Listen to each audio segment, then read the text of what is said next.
नमस्कार दोस्तों। आपको पता होना चाहिए कि इजराइल के अंदर हर 2 साल में एक ड्रिल होता है जिसको कहा जाता है ब्लू फ्लैग ड्रिल्स। इसको लेकर पहली बार भारत ने अपना जो फाइटर जेट है उसको भेजा है। एक काफी हिस्टोरिक मोमेंट आप कह सकते हो। यहां पर आप देख पाएंगे as Indian jets roar over blue flag remembering Israel's love for Mirage fighter. तो यहां पर जो हमारा मिराज 2000 है उसको भेजा गया है। इसके बारे में हम डिटेल से समझेंगे कि एग्जैक्टली चल क्या रहा है और ओवरऑल कॉन्टेक्स्ट से समझने की कोशिश करेंगे। आपने रिसेंटली सुना होगा क्वाड के बारे में, मिडिल ईस्ट क्वाड, वो क्या है वो भी मैं आपको बताऊंगा। चलिए आगे बढ़ते हैं, लेकिन उसके पहले अगर आप यूपीएससी या फिर किसी भी एग्जाम की तैयारी कर रहे हैं तो सिंपली आप हमारे ऐप को डाउनलोड कर सकते हैं या फिर studyIQ.com विजिट कर सकते हैं। वहां पर सारी जानकारी आपको मिल जाएगी। चलिए देखते हैं एग्जैक्टली हो क्या रहा है। सबसे पहले मैं आपको यह बता दूं कि जो ब्लू फ्लैग ड्रिल है जो कि इजराइल के द्वारा ऑर्गेनाइज किया जाता है, एक इंटरनेशनल ट्रेनिंग एक्सरसाइज है। आपने देखा होगा कई सारे बायलैटरल होते हैं, मतलब दो देशों के बीच में होते हैं। ये मल्टीलैटरल है, मतलब कि कई सारे देश इसके अंदर पार्टिसिपेट करते हैं। तो यहां पर हर 2 साल में एक बार इजराइल के द्वारा कंडक्ट किया जाता है और यह होता है आपका उड़ा एयर बेस, ओडा या फिर उड़ा आप कह सकते हो। यहां पर मैं आपको इसकी लोकेशन दिखा देता हूं। जैसे कि आपको पता होगा इलियट पोर्ट आपको मिलेगा इधर इस साइड, एकदम नीचे सदर्न साइड में देखिए यहां पर, और उसके जस्ट नदर्न साइड में यहां पर ये एयर बेस है, ओवडा एयर बेस। और यहीं पर ये पूरा जो एक्सरसाइज है वो आपका चल रहा है इस समय, और ये करीब 12 दिन का पूरा एक्सरसाइज जो है वो बताया जा रहा है। इसकी वजह से क्या होता है कि जितने भी देश आप पार्टिसिपेट करते हैं उनकी आपस में जो बॉन्डिंग है, जो कोऑपरेशन है, वो और ज्यादा बेहतर हो जाती है।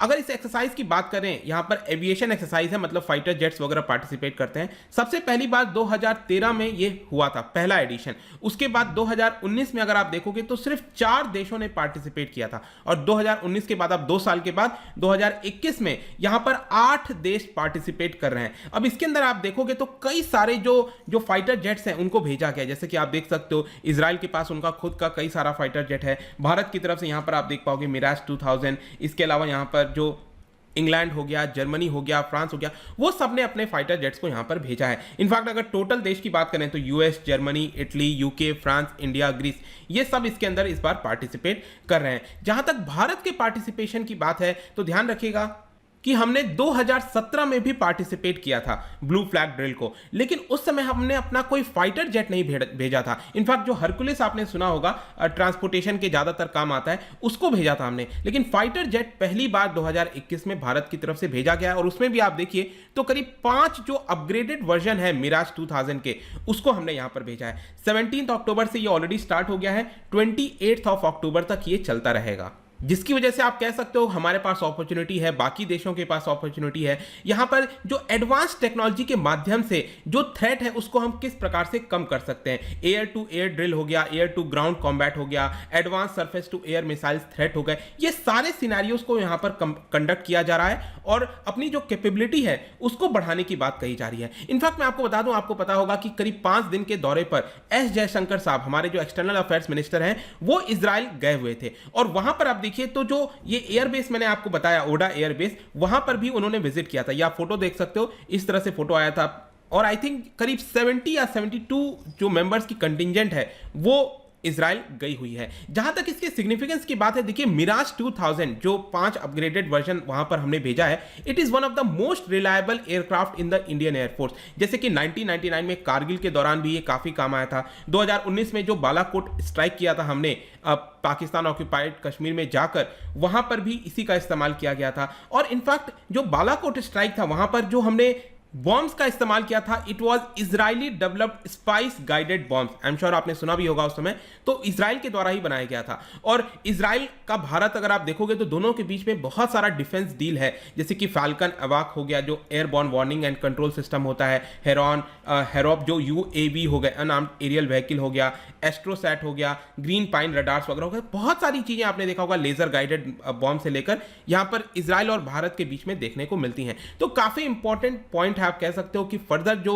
बॉन्डिंग है दोनों देश के बीच में वो आपको देखने को मिलेगी। तो ये तो हमने बात कर ली आपका ब्लू फ्लैग ड्रिल के बारे में, लेकिन इसी से रिलेटेड आपको समझना है जो एस जयशंकर जी का दौरा था वहां पर, उसका एक मेन मकसद था यहां पर मिडिल ईस्टर्न क्वाड की बात कही जा रही है। क्वाड मतलब जहां पर 4 देश इन्वॉल्व हो, तो यहां पर भारत है, इजराइल है, इसके अलावा यूएई यूनाइटेड अरब एमिरेट्स और साथ ही साथ यूनाइटेड स्टेट्स, ये आपस में मिलकर किसी प्रकार का मिडिल ईस्ट क्वाड बनाने की कोशिश कर रहे हैं, ऐसा साफ जाहिर होता है। देखिए ऑफिशियली अभी तक कोई ऐसा बयान नहीं आया है। जैसे कि आपने इंडो पैसिफिक वाला क्वाड देखा होगा जिसमें जापान, ऑस्ट्रेलिया, ऑस्ट्रेलिया, भारत और यूएस शामिल है, तो वो ऑफिशियल हो चुका है। लेकिन मिडिल ईस्टर्न कॉड अभी तक ऑफिशियल नहीं हुआ है, ये आपको ध्यान रखना है। ये सारी चीजें तब हुई, आपको याद होगा, डोनाल्ड ट्रंप के दौरान अब्राहम अकॉर्ड साइन किया गया था, जिसके तहत इजराइल और बाकी के जो अरब देश हैं उनके बीच में जो मिसअंडरस्टैंडिंग थी, यहां पर जो भी प्रॉब्लम्स थी, उसको हटाने की कोशिश की गई और यहां पर एक तरह का ट्रस्ट बिल्ड किया गया। और उसी के बाद से एक काफी इंपॉर्टेंट आप कह सकते हो यहां पर पॉइंट है, जहां पर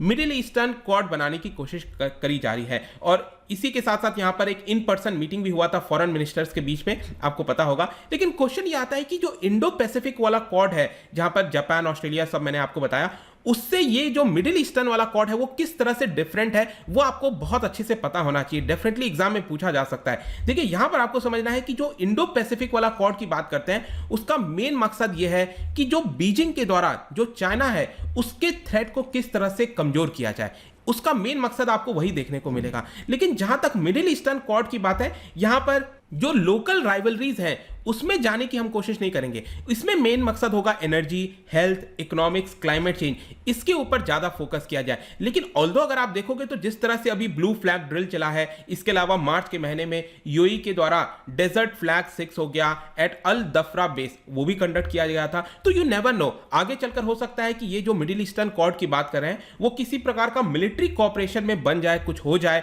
ताकि इंटरऑपरेबिलिटी ज्यादा हो सके। तो वो आगे देखने वाली बात होगी। लेकिन अभी के लिए आप कह सकते हो कि ये मिलिट्री पर्पस से ज्यादा यहां पर जो एनर्जी, हेल्थ, बाकी की जो चीजें होती हैं उसके अंदर फोकस किया जा रहा है। तो ये सारी चीजें दोस्तों, आई होप कि इस पूरे वीडियो के माध्यम से जो भी इस समय ड्रिल वगैरह हो रहा है, मिडिल ईस्टर्न क्वाड से रिलेटेड क्या कॉन्टेक्स्ट है, ये सारी चीजें आपको जानने को मिल गई होंगी। जाने से पहले एक इंटरेस्टिंग क्वेश्चन, क्योंकि हम मिडिल ईस्ट वगैरह की बात कर रहे हैं, क्या आप बता सकते हो जो पर्शियन गल्फ है, आपने मैप वगैरह में देखा होगा, जो पर्शियन गल्फ है उसके साथ बहुत सारे देश की बाउंड्री शेयर होती है, राइट?